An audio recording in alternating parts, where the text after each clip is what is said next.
The goal with this activity is to really work on your rotational mobility. Here's what you're going to do. You're going to lie on your side, and I want hands atop one another just like so. You're going to have the top leg up in this position. The bottom leg is going to be slightly behind you, like so, in a straight line. From here, what you're going to do is you're going to slowly turn this leg up. And you want to think about moving as ridiculously slow as you possibly can.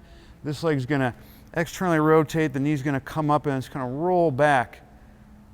Slow, easy, effortless. And as you do so, you're going to find that your body's going to kind of move, ideally, one segment at a time.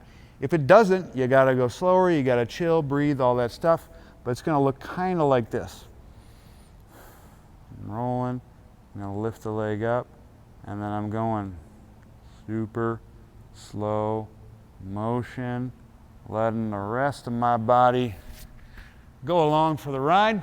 And then you can go ahead and switch and do the other side, same song and dance.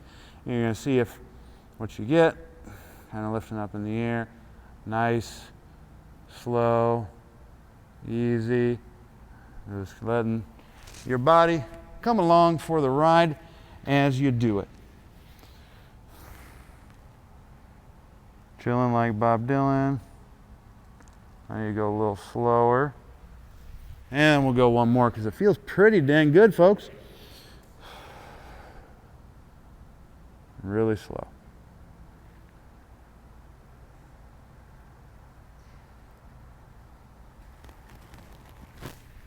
And that's how it's done. Give it a shot.